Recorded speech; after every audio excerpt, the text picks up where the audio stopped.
నమస్తే. Welcome to Suman TV. నేను పద్మిని. ప్రస్తుతంతో పాటు ప్రముఖ ఆధ్యాత్మికవేత్త, వాస్తు జ్యోతిష పండితులు, లలిత ఉపాసకులు, వాస్తు జ్యోతిష శిక్షణ నిపుణులు బ్రహ్మశ్రీ నానాజీ పట్నాయక్ గారు మనతో పాటు ఉన్నారు. మాట్లాడదాం. నమస్కారం అండి. శ్రీమాత్రే నమః. సంవత్సరంలో ఖచ్చితంగా 1, 2 పర్యాయాలు గ్రహణాలు వస్తూనే ఉంటాయి సరే ఏదో ఒక అవునండి. ప్రాంతంలో కదా! యాహ్! మొన్ననే సూర్యగ్రహణం అయిపోయింది. ఇక చంద్రగ్రహణం రాబోతోంది 28వ తారీఖు. ఈ చంద్రగ్రహణం ఎక్కడెక్కడ కనిపిస్తోంది అనేది ప్రధానమైనటువంటి హ్మ్. Question sir. హ్మ్. హ్మ్. హ్మ్. భౌగోళిక అంశాల మీద గ్రహణాలు ప్రధాన పాత్రను పోషిస్తూ ఉంటాయని హ్మ్. వింటూ హ్మ్. ఉంటాము. హ్మ్. హ్మ్. అయితే గోల్డ్ అనేది అంటే ఖనిజాల మీద కూడా మరి దీని ఇంపాక్ట్ కనుక ఉంటే, గోల్డ్ అనేది అందని ద్రాక్షలాగా తయారైంది సార్. అవునండి. అవును. ఇంకాస్త ఏమైనా ఇంపాక్ట్‌ని చూపిస్తుందా ఈ గ్రహణము? అనేది ఒక్కసారి మీ ద్వారా తెలుసుకోవాలనుకుంటున్నాను. శ్రావణ మాసం కాబట్టి ఆల్రెడీ కొనేవాళ్ళు కొంటూనే ఉంటున్నారు. ఇంక భారం అయినప్పటికీ అవునవును. తప్పదు పెళ్ళిళ్ళకి తప్పట్లేదు. కొనుక్కోవాలి. అట్‌లీస్ట్ తప్పట్లేదు. పుస్తెలైనా అవునండి. అవును. కొనుక్కోవాలిగా. మరి బంగారం రేట్లు ఏమైనా హెచ్చు తగ్గులుంటాయా? ఇవన్నీ ఒక్కసారి మీ ద్వారా సార్. మనం ఒక 9 మంత్స్ బ్యాక్, 10 మంత్స్ బ్యాక్ కూడా ప్రిడిక్ట్ చేశా. ఇది ఒక్క రోజులో ఆగేది కాదు. హ్మ్. అప్ అండ్ డౌన్స్ ఉంటుంటాయని. అయితే ఇప్పుడు మనం మాట్లాడుకుంటున్న సమయాన్ని బేస్ చేసుకొని, హ్మ్. గ్రహణం కూడా మీరు అడుగుతున్నారు కాబట్టి, గ్రహణ ప్రభావం ఈ బంగారం మీద ఉంటుందా లేదా చూసుకుంటే ఖచ్చితంగా ఉంటుంది. అంటే ఒక వేవ్ లాగా సడెన్‌గా లేచి మళ్ళీ డౌన్ ఆగుతది. అయ్యో! అది ఉంది ఓహ్! ఖచ్చితంగా. ఆ ఎందుకంటే స్పైక్ కనబడుతుందా సార్? ఎందుకంటే హ్మ్. ఇక్కడ మనం గురువు కర్కాటక రాశిలో ఉన్నాడండి ప్రెజెంట్. ఆ! జూపిటర్ రాస్యాధిపతి అయిన చంద్రుడికి గ్రహణం పడుతుంది. చంద్రుడు రాహుతో ఉన్నాడు. అవును. సో, ఎప్పుడైతే గ్రహణం రోజు చంద్రుడు రాహుతో ఉంటూ అంటే గ్రహణం రోజు సర్వసాధారణంగా రాహుతో గాని, కేతువుతో గాని ఉంటారు రవిచంద్రులు. అవును. చంద్రరాశిలో గురువు ఉంటూ, గురు రాశిలో ఉండే శని కూడా వక్రించేసి వెనక్కి ఎప్పుడైతే రెట్రో మోషన్‌లో ఉన్నాడో, ఇప్పుడు మనం మాట్లాడుతున్న సమయాన్ని కాలిక్యులేట్ చేసుకుంటే ఖచ్చితంగా ఒక వేవ్‌లాగా పైకెళ్ళి మళ్ళీ డౌన్ అవుతది. ఒక హ్మ్. వేవ్. హ్మ్. అది నేను గతంలో కూడా చెప్పా. ఒక్కసారి కాదు మొత్తం 50 సార్లు తిరుగుతది ఇట్లా అని. హ్మ్. కాకపోతే గ్రహణ ప్రభావం కూడా ఉంటుంది దాని మీద. హ్మ్. అందులో ఎటువంటి సందేహం గాని, సంకోచం గాని లేదు. హ్మ్. కాబట్టి కొంచెం ఈ ట్రేడింగ్ చేసేవాళ్ళది కొంచెం జాగ్రత్తగా ఉండాలి. హ్మ్. ఎందుకంటే రవి, గురువులిద్దరూ కూడా మనకి గోల్డ్ కారకులు.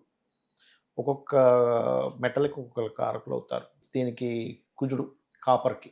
కేవలం గురువు, చంద్రుడు కనెక్టివిటీ ఉన్నప్పుడు ఇత్తడికి కారకుడవుతాడు. చెప్తాడు. ఓకే. సిల్వర్ చంద్రుడికి కారకుడవుతుంది. సో, సిల్వర్ మీద కూడా కొంత ఎఫెక్ట్ పడతది. ఎందుకంటే గ్రహంతో కూడున్నటువంటి ఇది గదా! హ్మ్. అందుకని. హ్మ్. కాబట్టి ఇక్కడ మీరు అర్థం చేసుకోవాల్సిందేంటంటే, సరే పెరుగుతది గదా! అని కొనే ముందు మీ పర్సనల్ చార్ట్‌లో జూపిటర్ అండ్ సన్ బాగుంటే మీరు గోల్డ్ మీద ఇన్వెస్ట్‌మెంట్ హ్యాపీగా జేసుకోవచ్చు. ఓహ్! ఇక్కడ నేనెప్పుడు గూడా చెప్పే సూత్రం ఒకటేనండి. 1,00,000 మందిలో ఒక 50,000 మందికి బాగా డబ్బులొస్తాయి. మిగతా 50,000 మంది డౌన్ ఫాల్ అవుతది. అదే బంగారం కొన్న వాళ్ళకి. ఎందుకవుతుంది అంటే, ఒకటి కారణం యోగం. వాళ్ళ పర్సనల్ చార్ట్‌లో జూపిటర్ అండ్ సన్ ఇద్దరు గూడా హ్మ్. ఇన్వెస్ట్‌మెంట్స్ మూలంగా ధనయోగాన్నిచ్చే కారకులైతే హ్మ్. ఖచ్చితంగా గోల్డ్ మీద డబ్బులొస్తాయి. హ్మ్. అలా కాకుండా చంద్రుడైతే సిల్వర్ మీద ఇలా హ్మ్. వస్తూ ఉంటాయి. హ్మ్. సమ్‌టైమ్స్ ఏమవుతది, ఈ 12థ్ హౌస్ లార్డ్ గాని, 12థ్ హౌస్ రిలేటెడ్ గాని కిల్ హ్మ్. అయిపోతుంది హుహు. ఒక్కోసారి. అంటే జీరోలోకొచ్చేస్తది 12థ్ హౌస్ అనేది. అప్పుడు వాళ్ళు ఎంత ఇన్వెస్ట్‌మెంట్ చేసినా మనీ బ్లాక్ అవుతది గానీ, హ్మ్. అది ఎదిగి రాదు. అందుకని మీరు ఎవ్వరైనా సరే గోల్డ్ మీద చేసుకోవాలంటే ముఖ్యంగా హ్మ్. సన్ అండ్ జూపిటర్ ఎలా ఉన్నారు? ఏ దశలు నడుస్తున్నాయి? ఇన్వెస్ట్‌మెంట్ ద్వారా ఇప్పుడు ఎలా ఉంటుందంటేనండి, మనకు ఒక ఆలోచన వచ్చినప్పుడు ఎవరికైనా గూడా హ్మ్. ఎవ్వరైనా ఒక ఆలోచన వచ్చింది. ఉదాహరణకు వ్యాపారం పెడదాం అనుకున్నారు, ఇన్వెస్ట్‌మెంట్ చేద్దాం అనుకున్నారు, వివాహమో, లవ్ అఫెయిర్ అనో, ఏదైనా ఒక ఆలోచన వచ్చినప్పుడు, ఆ ఆలోచన ఒక గ్రహం ఇస్తుంది గుర్తుపెట్టుకోండి. హ్మ్. అంటే ఉదాహరణకి షేర్ మార్కెట్‌లో ఏదో చేద్దాం అనుకున్నారు. ఫిఫ్త్ హౌస్ లార్డ్ మనకొక ఆలోచన ఇస్తుంది. షేర్ మార్కెట్‌లోకి వెళ్తే డబ్బులొస్తాయేమో, ఈ జాబ్‌లో ఎంతసేపు చేస్తామని. ఆ ఆలోచన ఎటువైపు తీసుకెళ్తుందనేది జాతకం చెప్తుంది. నువ్వు షేర్ మార్కెట్‌లోకెళ్ళి నష్టపోతావా? షేర్ మార్కెట్‌లోకి వెళ్లి డబ్బులొస్తాయి. ఓకే. ఒక ఆలోచన వచ్చినప్పుడు, ఆ ఆలోచన పర్టిక్యులర్‌గా దశ మారినప్పుడు, అంతర్దశలు మారినప్పుడు, గోచారం మారినప్పుడే వస్తది మీరు గమనించండి. ఓకే. సన్ అండ్ జూపిటర్ పాడయ్యాడు. అమ్మో! వేవ్ వస్తుందంట కదా! మనం కొన్నాము. హ్మ్. సరిగ్గా డౌన్ అయ్యే టైంకి కొంటాడు. ఎలా ఉంటుందంటే హ్మ్. ఒక్కొక్కసారి వేవ్ ఇలా డౌన్ అయ్యి లేస్తది. అవును. ఇక్కడ డౌన్ అవుతుంది అమ్మేస్తాడు. అప్పుడు మళ్ళీ లేస్తది. హ్మ్. అబ్బా! వాడి టైం అట్లా ఉంటది. ఇరిటేటింగ్. చాలా ఇరిటేటింగ్ పాయింట్ సార్ ఇరిటేటింగ్. అది. ఆ! నేను 6 మంత్స్ బ్యాక్ చెప్పినప్పుడు అప్పుడు గోల్డ్, సిల్వర్ పెరుగుతాయని 6, 8 మంత్స్ బ్యాక్ చెప్పినప్పుడు గూడా అవును. కొని 30, 40 లక్షలు సంపాదించుకున్న వాళ్ళున్నారు. అబ్బా! అబ్బా! Within short span. షార్ట్ టర్మ్‌లో హ్మ్. ఒక 6 మంత్స్ ఆఫ్ టైమ్‌లో హ్మ్. అద్భుతం సార్. సంపాదించుకున్న వాళ్ళున్నారు. వాళ్ళకి యోగాలు లేక, అయ్యో! ఇంకా డబ్బు ఇంకా పెరగట్లేదుట ఎదురు చూస్తూ, అయ్యో! తగ్గుతుందని కంగారు పడి అమ్మేసిన వాళ్ళు గూడా ఉన్నారు. హ్మ్. కాబట్టి ఏంటంటే ఒకటే సూత్రం మీ జాతకంలో సన్ అండ్ జూపిటర్ బాగున్నాడా? కనీసం నీచభంగ రాజయోగం, విపరీత రాజయోగం అయినా ఉందా లేదా? ఇవి ఉంటే ఈజీగా మనకి వస్తాయి, కలిసి వస్తాయి. ఇవి లేకుండా మీరు ఏదో చేద్దాం అనుకుంటే కాదు అంటా నేను. సూత్రం అది, దట్ ఈస్ ఫార్ములా అది. ఓకే. గురువు నుంచి చూసుకుంటే అష్టమ స్థానంలో ఏర్పడుతున్నటువంటి గ్రహణం కదా. ఎగ్జాక్ట్లీ. సో గురువు అంటే గోల్డ్ రిలేటెడ్ కష్టాలు ఏమైనా మరి ఉంటాయని అనుకోవచ్చా దాని జోలికి వెళ్తూ ఉంటే? అంటే అదే. ఇవన్నీ జాతకాలు పక్కన పెట్టేసి ఇన్ జనరల్ గా మేము మాకు ఇదే పని అండి, మేము గోల్డ్ కొంటాం అమ్ముతాం, గోల్డ్ కొంటాం అమ్ముతాం అనే వాళ్ళు కూడా ఉంటారు సార్. నేను అనేది అదే. ఇప్పుడు యోగం ఉన్నప్పుడు ఎవరు ఆపలేరండి దాన్ని. డబ్బులు వస్తాయంట ఆటోమేటిక్గా. యోగం లేకపోతే వాడు అన్ని లాస్ అవుతాడు. లాస్ అవుతుంది. యోగాన్ని చూడమంటారు ఫస్ట్. మీకు కోవిడ్ టైంలో లాస్ అయిన వాళ్ళు ఉన్నారు, గతించిన వాళ్ళు ఉన్నారు, ఇబ్బంది పడ్డ వాళ్ళు ఉన్నారు. అదే కోవిడ్లో కోట్లు సంపాదించి ఇల్లు కట్టుకున్న వాళ్ళు ఉన్నారు. అవును సార్. మరి ఏం చెప్తాం? ఏం చెప్తాం చెప్పండి. Correct sir. మొన్న నేను ఒకసారి ఇట్లాగే ఒక జాతకం చూసినప్పుడు, సార్ ఏంటి సార్ మా బిజినెస్, ఏ బిజినెస్ చేస్తున్నారండి అన్న. అంటే ఆ మధ్య మనకి ఒక 10 ఏళ్ళ క్రితం టీఆర్ఎస్ గవర్నమెంట్ 24 hours పవర్ ఇచ్చింది అప్పుడు. ఇప్పుడు కూడా నడుస్తుంది అనుకోండి. అంతకుముందు వరకు పవర్ కట్ ఉండేది. ఈ జనరేటర్ రిపేర్ చేసేవాళ్ళు, జనరేటర్కి డీజిల్ సప్లై చేసేవాళ్ళు నడిచేవి. ఎప్పుడైతే గవర్నమెంట్ ఒక యాక్షన్ తీసుకున్నప్పుడు వీళ్ళందరికీ పని లేకుండా పోయి వీళ్ళు ఇబ్బంది పడ్డారు. అంటే ఒక సంఘటన జరిగినప్పుడు వాళ్ళు ఏదో అన్యాయం చేయక్కర్లేదు, అక్కడ ఇబ్బంది పడతారు, బలవుతారు. ఇప్పుడు హైడ్రా వచ్చినప్పుడు కొంతమంది బలయ్యారు.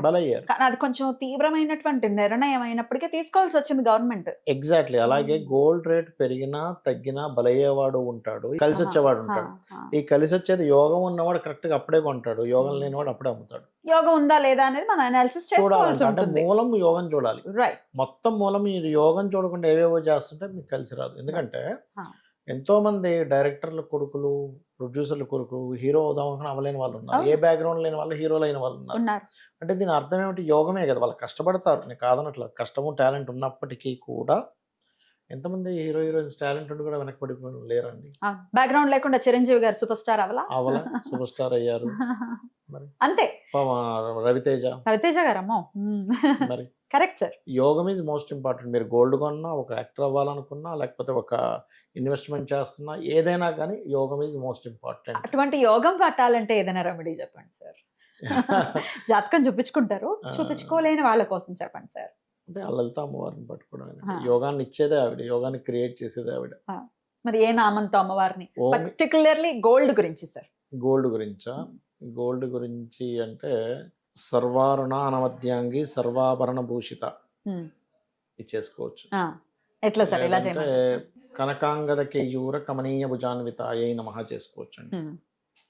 ఓం కనక అంగద కేయూర, కనకం బంగారమే కదా. ఓం కనకాంగద కేయూర కమనీయ భుజాన్వితాయే నమః అనే మంత్రాన్ని చేస్తూ అక్షింతలతో కానీ, నెయ్యి కలిపిన అక్షింతలు కానీ, లేకపోతే పసుపు పుష్పాలతో కానీ, లేదా పసుపుతో కానీ, గంధముతో కానీ అమ్మవారికి పూజ చేసినట్లయితే ఖచ్చితంగా వాళ్ళకి బంగారు యోగం వాళ్ళ జాతకంలో లేకపోయినా పడుతుంది. అద్భుతం. అమ్మవారు ఇస్తుంది, ఇంకా తిరుగుండదు. అద్భుతం సార్, చాలా చక్కగా తెలియజేశారు సార్. ఇవి తాకట్లో ఉన్న బంగారం విడిపించుకోవడానికి కూడా ఉపయోగపడుతుందా? తాకట్లో ఉన్న బంగారానికి అపర్ణాయ నమః వాడాలి. ఇది కూడా వాడచ్చు, సంపుటీకరణలా చేసుకోవచ్చు. ఇప్పుడు ఓం అపర్ణాయ నమః, ఓం కనకాంగద కేయూర కమనీయ భుజాన్వితాయ నమః, లేదా అపర్ణాయ నమః కనకాంగద కేయూర కమనీయ భుజాన్వితాయ నమః మార్చి చేసుకోవచ్చు. సంపుటీకరణ జటలాగా వేస్తూ చేసుకోవచ్చు. అద్భుతంగా తెలియజేశారు సార్, చాలా బాగా ఉపయోగపడుతుంది ఈ వీడియో మన వాళ్ళకి. కృతజ్ఞతలు సార్. నమస్తే. శ్రీమాత్రే నమః.